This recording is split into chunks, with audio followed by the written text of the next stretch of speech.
राम सीताराम सीताराम जय सीताराम सीताराम सीताराम सीताराम जय सीताराम सीताराम सीताराम सीताराम सीताराम सीताराम सीताराम सीताराम जय सीताराम सीताराम सीताराम सीताराम जय सीताराम जय दुर्गे दुर्गति नाशिनी जय जय जय दुर्गे दुर्गति जय जय महाकाल विनाशिनी जय जय जय महाकाल विनाशिनी जय जय जय दुर्गे दुर्गति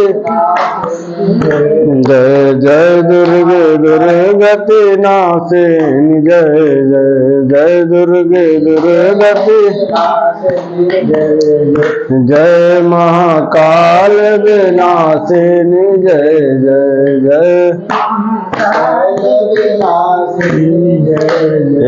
एक बार बोले जगत जगदम्बा माता की जय। कल हम लोगों ने जो कथा सुना वो कौन सी कथा थी? अवज्ञा। अगर कोई अवज्ञा करता है, किसी की बात को जो है नहीं मानता है, तो उसके भविष्य में क्या परिणाम होते हैं यह जो है बताया गया है। संशयात्मा विनश्यति। गीता में भगवान कह रहे हैं जो व्यक्ति संशय युक्त होता है, संशय करता है, वह क्या होता है, एक न एक दिन नष्ट हो जाता है। इसलिए संशय नहीं करना चाहिए। और जो लोग संशय करते हैं उनको क्या होता है, सबसे बड़ा दुख होता है। सुखाय कर्माणि करोति लोको न तयि सुखम वा नदुपारमं वा विन्देत भूयस्तत एव दुःखं यदत्र युक्तं भगवान वदेन्नः। उद्धव जी मैत्रेयी से जाकर के एक प्रश्न करते हैं कि हे प्रभु, हे भगवान, हे मैत्रेय जी, हम मनुष्य लोग सुखाय कर्माणि करोति लोको, सुख को प्राप्त करने के लिए न जाने कितना संसाधन करते रहते हैं। न तयि सुखम वा न्यदुपारमं वा, न तयि सुखम, परंतु उससे हमको सुख तो मिलता नहीं है। उपारमं वा अन्यः, क्या मिल जाता है, ऊपर से दुख अलग से मिल जाता है। मतलब जिस सुख को प्राप्त करने के लिए हम संसाधन शुरू किए करना, वो संसाधन ही हमारे लिए तो दुख स्वरूप में हुआ, और उसका जो फल आया वो भी क्या हुआ, दुखमय है। सुखाय कर्माणि करोति लोको न तयि सुखम वा न्यदुपारमं वा।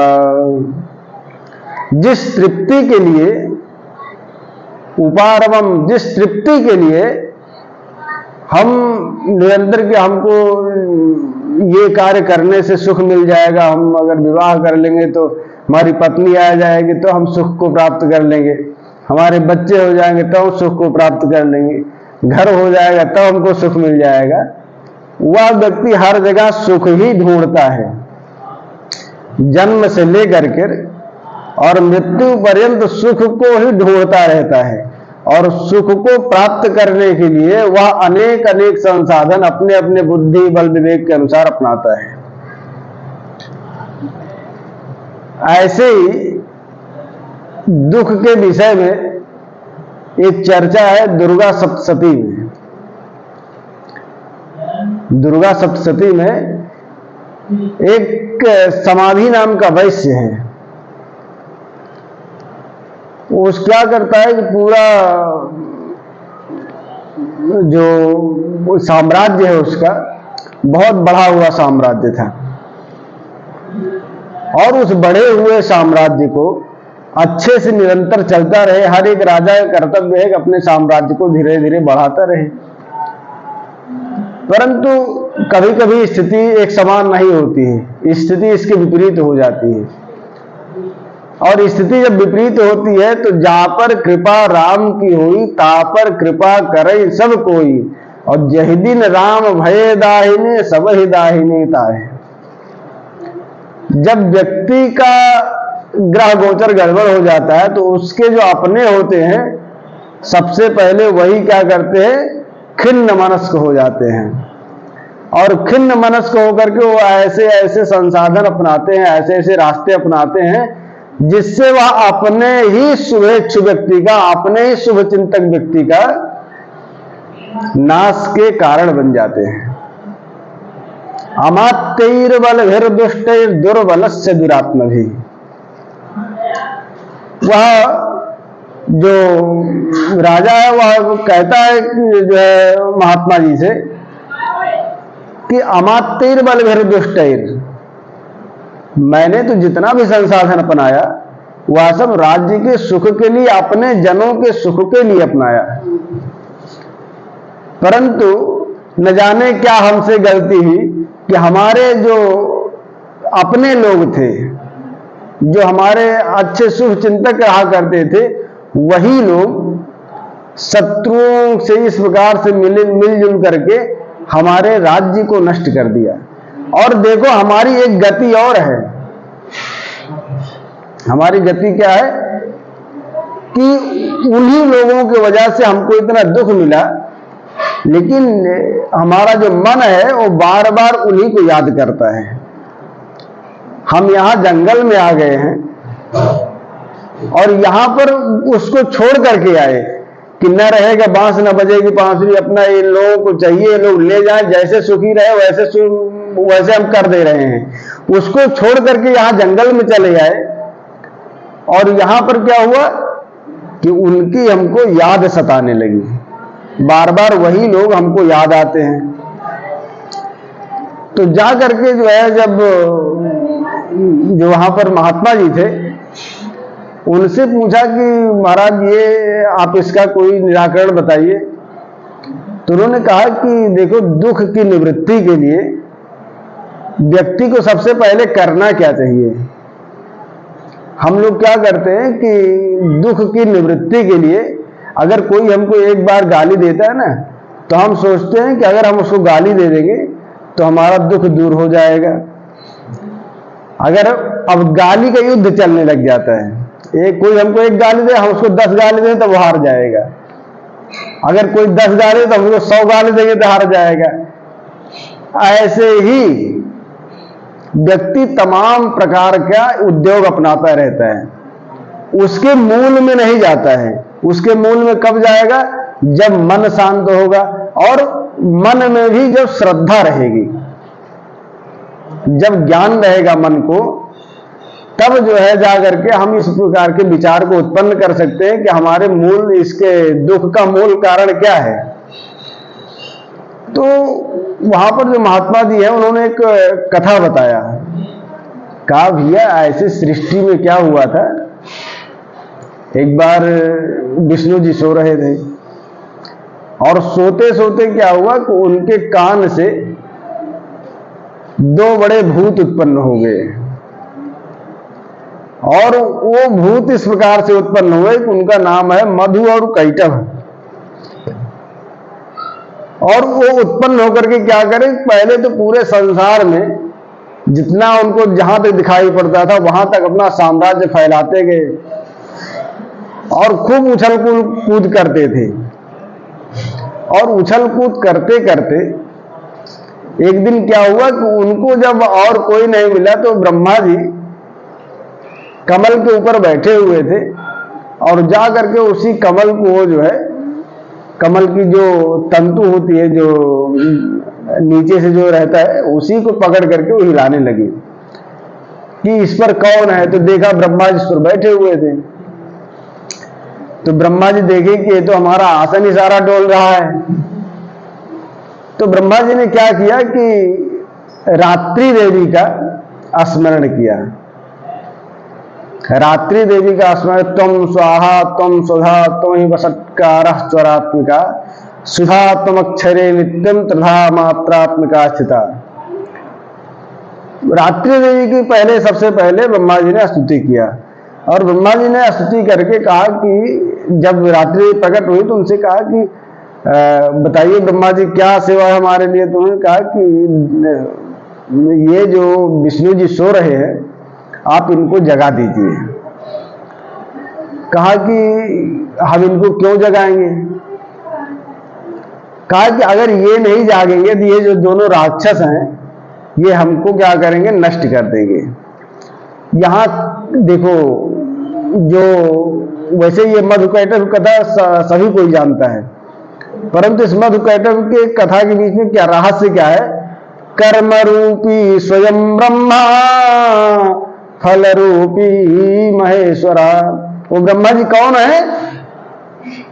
कर्म रूपी स्वयं ब्रह्मा, वो सब ब्रह्मा कौन है, हम ही लोग हैं। जो कर्म करने के अधिकारी हैं वो कौन है, सब ब्रह्मा हैं। यज्ञ रूपी विष्णु हम, और जो यज्ञ रूप है, मतलब संसार में जो धर्म रूप है, वो कौन है, विष्णु जी हैं। तो कहा कि जब तक ज्ञान रूपी जो विष्णु है, जो धर्म रूपी विष्णु है, जब तक वो जगेंगे नहीं, तब तक इन दोनों से पार पाना हमारे बस की बात है नहीं। तो रात्रि देवी ने क्या किया कि विष्णु जी को जगा तो दिया। अब विष्णु जी उठे, तुरंत जो है युद्ध करना चालू कर दिए। उन दोनों मधु और कैटभ से युद्ध करना प्रारंभ कर दिया। और युद्ध करते करते करते करते 5000 वर्ष बीत गया। एक दो दिन नहीं, 5000 वर्ष बीत गया, लेकिन वह दोनों राक्षस हारे नहीं। तब विष्णु जी ने विचार किया कि इतने ये दोनों राक्षस, मैंने कितने बड़े बड़े राक्षसों को मैंने मार दिया है, और ये दोनों कौन है कि जो मुझे जो है मुझे ही परास्त करने पर लग गए, और अभी तक इतना दिन बीत गया, कोई इसका निराकरण नहीं मिल रहा है। तब क्या क्या विष्णु जी ने श्रद्धा रूपी जो भगवती हैं, निद्रा देवी, जो रात्रि देवी, उनका स्मरण किया। और जैसे ही भगवान ने भगवती का स्मरण किया, तब क्या हुआ कि जहां ज्ञान में श्रद्धा उत्पन्न हुई, अगर आप ज्ञान से खाली सोचे कि हम इन दोनों शत्रुओं को जीत जाए तो असंभव है। लेकिन जैसे ही आप उस ज्ञान में श्रद्धा रूपी जो नारी है उसका प्रवेश होता है, तुरंत ये दोनों क्या करते हैं, बोलते महाराज आप हमको हमारा वध कर दो, मैं आपसे बहुत प्रसन्न हूं। ये दोनों शत्रु जो है मधु और कैटभ। मधु और कैटभ कौन है। मधु, अगर इसको आप आध्यात्मिक क्षेत्र में देखा जाए तो ये है राग।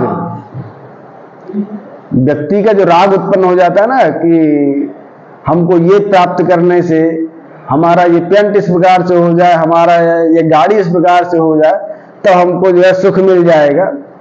ये दोनों राग हैं। कि या किसी से हम प्रशंसा किसी सुनते हैं तो उससे हमारा मोह हो जाता है, उससे राग उत्पन्न हो जाता है। और अनायास ही किसी का अगर हम बुराई सुनते हैं तो हमारे अंदर द्वेष उत्पन्न होने लग जाता है। उस व्यक्ति से हम चाहे मिले हों ना मिले हों, इस पर कोई ज्यादा महत्वपूर्ण नहीं है। हम चाहे उससे मिले ना मिले, खाली उसकी बुराइयों को हम सुन लें तो हमको दोष उत्पन्न हो जाता है। तो सबसे प्रथम क्या है कि अगर इन दोनों को, राग और द्वेष को शांत करना है, तो इनसे लड़ करके व्यक्ति चाहे कि हम इनको जीत जाए तो असंभव है। इसके लिए सबसे प्रथम क्या करना पड़ेगा कि हमको श्रद्धा युक्त ज्ञान, और इसीलिए भगवान गीता में कहते हैं श्रद्धावान लभते ज्ञानम तत्परः संयतेन्द्रियः। और वो ज्ञान कब प्राप्त होता है? कहा श्रद्धा से युक्त होकर के अपने इंद्रियों पर संयम रख करके जो व्यक्ति निरंतर तत्पर रहता है, निरंतर कार्यरत रहता है, उस व्यक्ति को क्या प्राप्त होता है? श्रद्धा युक्त ज्ञान प्राप्त होता है। भागवत में भी इसी की चर्चा होती है, भागवत में भी इसी की चर्चा होती है। ज्ञान तो आप देखेंगे, आपके जो कर्मेंद्रिय हैं और पंच ज्ञानेंद्रिय, ये ब्रह्मा जी के ही स्वरूप हैं, ब्रह्मा जी से उत्पन्न है ये सब। अगर आप पंच कर्मेंद्रिय से ये चाहें कि हम जो है इनको परास्त कर देंगे, राग और द्वेष को, आप चाहे जितना तीर्थ यात्रा कर लीजिए, आप चाहे जितना देश विदेश घूम लीजिए, परंतु आपकी इच्छाएं कभी मरेंगी नहीं, और बल्कि राग उत्पन्न ही होता जाएगा। आप चाहे जितना जो भी कर लीजिए, चाहे जितनी सुंदर सुंदर चीजें आप देख लीजिए, चाहे जितना जो है आप अपना राज्य बढ़ा लीजिए, लेकिन उसमें उससे सबसे इन दोनों राक्षसों को, इन दोनों भूतों को शांत करना आसान नहीं, बल्कि दिन प्रतिदिन और मजबूत होंगे। 5,000 वर्ष तक जो विष्णु जी से युद्ध होता रहा, उसका तात्पर्य क्या है? कि अगर एक एक इंद्रिय को, एक एक सुख को हम 1,000 वर्ष भोगते रहें, तब भी ये दोनों शत्रु जो है हमारा पीछा नहीं छोड़ेंगे, बस्ता और मजबूत ही होंगे। परंतु जब यही हम जो है इसी में श्रद्धा जोड़ दें, जैसे हम अगर जाते हैं कहीं यात्रा करने जाते हैं, हम विदेश चले जाए घूमने, कहीं बंबई इत्यादि कहीं भी चले जाए घूमने, वहां पर क्या होगा? हम अच्छी अच्छी चीजों को देखेंगे वहां, और धीरे धीरे क्या होगा? हमको वहां से राग होगा कि ये चीज वहां पर अच्छी थी, ये भी चीज वहां पर अच्छी थी। वहां से आए, फिर वही मोह माया, फिर वही दुख हमको सताने लग जाता है, फिर हमारी इच्छा होती है और जाए घूमने। अब की बार कहीं हमको जैसे थोड़ा सा पैसा इकट्ठा होगा, अब की बार दूसरी कहीं जगह जाते घूमने, वह व्यक्ति अन्य अन्य स्थानों पर जाने का प्रयास करेगा सिर्फ घूमने के लिए, कि हो सकता है वहां सुख मिल जाए। ऐसे ही व्यक्ति कितना भी संतानोत्पत्ति कर ले, अपने जननेंद्रिय को कितना भी सुख दे दे, कितना भी अच्छे अच्छे उसके संतान हो जाए, परंतु उसको सुख कोई नहीं दे सकता है।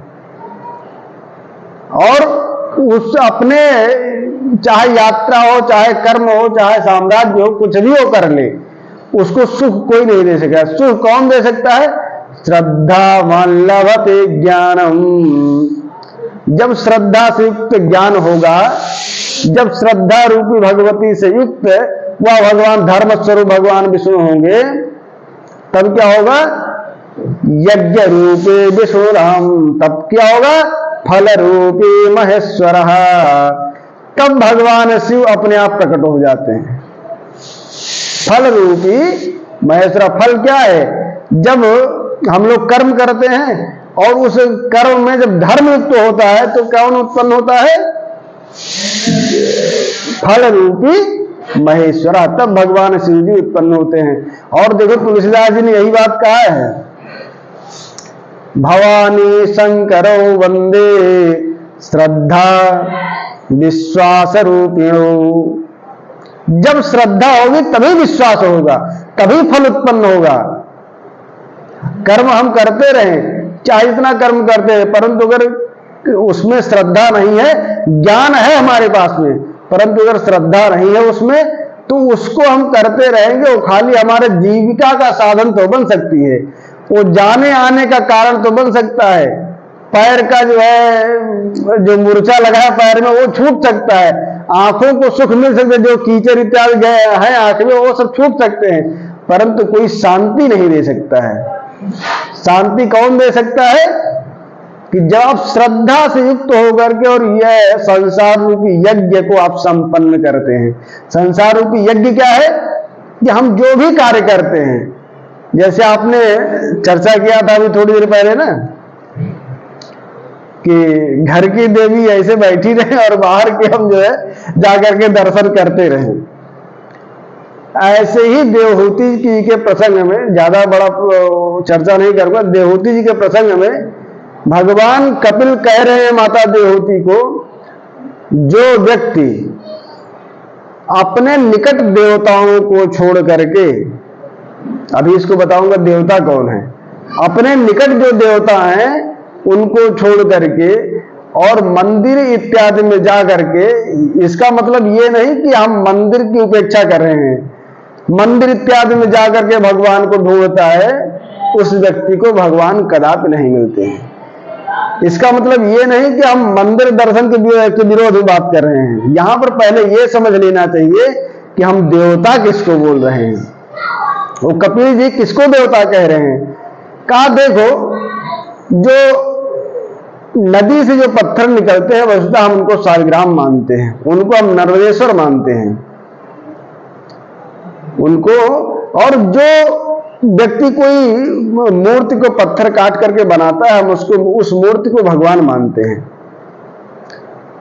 परंतु उसके साथ साथ यह भी देखना चाहिए कि जो भगवान ने जिसको बनाया है, हम उस पत्थर में भगवान को देखने से यदि हमारा कल्याण हो सकता है, तो भगवान ने जिसको बनाया है उन मूर्तियों को यदि आप में श्रद्धा नहीं, उन मूर्तियों में यदि आप में श्रद्धा नहीं है, तब क्या होगा कि वो पत्थर की जो मूर्तियां हैं वह भी आपका कल्याण नहीं कर सकती हैं। वासुदेव जगत सर्वम, इसीलिए कण कण में, मतलब हर एक जीव में भगवान ही है। खाली उसमें क्या होना चाहिए, और ये उसको भगवान दिखेंगे कब, भगवान का स्वरूप का आभास कब होगा? का श्रद्धावान लभते ज्ञानम, जब श्रद्धा से संपन्न व्यक्ति होगा, जब श्रद्धा उसमें होगी, जब हर एक प्राणी के लिए मानवता होगी। खाली प्रेम से काम नहीं चल जाता है। श्रद्धा शब्द ही ऐसा है जिसमें ज्ञान युक्त है, श्रद्धा में ही ज्ञान युक्त है। ऐसा नहीं खाली हम जो है एक पुस्तक की पढ़ाई कर लें, पुस्तक की पढ़ाई भी से काम नहीं चलेगा, या मनमुखी श्रद्धा करने लग जाए, मनमुखी भक्ति करने लग जाए, मनमुखी किसी से प्रेम करने लग जाए। एक प्रेम व्यक्ति अपने पत्नी से करता है और एक वही व्यक्ति जो है किसी दूसरी अन्य स्त्री से प्रेम करने लग जाता है, तो प्रेम थोड़ी ना है वो प्रेम के नाम पर क्या है, एक पाखंड हो जाता है। वस्तुतः प्रेम क्या है कि अगर एक ही पत्नी में पत्नी व्रत का आचरण करता रहे तभी तो उसको प्रेम कहा जाएगा। तो ठीक वैसे ही श्रद्धा है। श्रद्धा का मतलब क्या है कि हम प्रत्येक जीव में भगवान का आभास करें और ये मान करके चलें कि हम अगर इनकी सेवा करते हैं, इनको खुश रखते हैं, मानवता युक्त अगर इनके साथ कर्तव्य करते हैं, तब हमारा कल्याण हो सकता है। और देखो खास बात, ये जो आप श्रद्धा से युक्त होकर के जो आप किसी के साथ व्यवहार करते हैं, तो यह लोके सुखम भुक्त्वा, अरे इसका तत्काल परिणाम भी देखने को मिलेगा, इसका तुरंत फल मिलता है। लोग बोलते भगवान फल नहीं देते, आकर के भगवान फल, अरे यहीं पर फल मिल जाता है। यह लोके सुखम भुक्त्वा और चांते सत्यपुरम यजौ, इस लोक में भी सुख मिलता है उसको। अरे हर एक व्यक्ति से बढ़िया अच्छा यज्ञ रूप जो कर्म है उसको मान करके, भगवान की सेवा मान करके यदि आप सबकी सेवा करते रहेंगे, सबसे व्यवहार में रहेंगे, तो सबसे अच्छा है कि आपका कोई कार्य रुकेगा नहीं। हर कोई आपको चाहने वाला होगा। एक तो ये फल हो गया यहीं पर, और दूसरा चांते सत्यपुरम यजौ, और जब व्यक्ति यहां से संसार से वो छूट करके जाएगा, तब उसको क्या होगा, भगवान का धाम भी मिलेगा। मतलब इस लोक में भी सुख है और उस लोक में भी सुख है।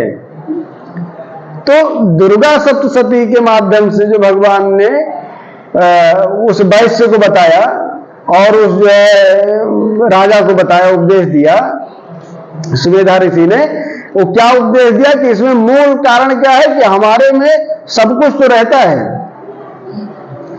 परंतु क्या होता है कि उसमें हम वह श्रद्धा नहीं रखते। कभी कभी श्रद्धा हमारे में ज्यादा आ जाती है। श्रद्धा कैसी ज्यादा आ जाती है, ये एक प्रकार का व्यंग है जो बोल रहा हूं श्रद्धा कैसे ज्यादा आ जाती है कि हम कहीं कोई बात सुनते हैं, उसके बाद उस बात को लेकर के हम वैसे ही कार्य करने लग जाते हैं।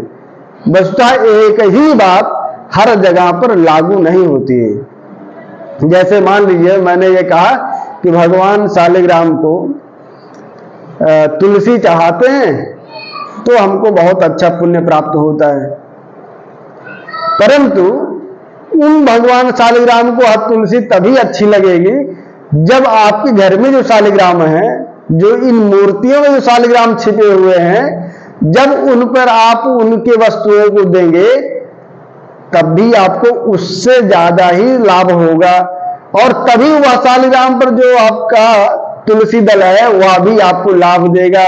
अन्यथा खाली आप शालिग्राम पर तुलसी चढ़ाएं तो कोई लाभ नहीं होने वाला है। तो इसलिए कोई भी जो सुमेधा ऋषि ने जो ज्ञान बताया, जो बात बताई, उसके माध्यम से हमको क्या पता लगा कि जो सबसे मूल क्या है कि हम कोई भी कार्य करें परंतु उसमें मानवता, धर्म, ये दोनों चीज युक्त रहे और वह शास्त्र सम्मत हो। शास्त्र सम्मत का मतलब यह है कि किसी से उसको किसी प्रकार का कष्ट ना हो। जो शास्त्रों में जो बातें बताई गई हैं वो क्या बहुत सारे ऋषि मुनि के द्वारा निश्चित की हुई हैं।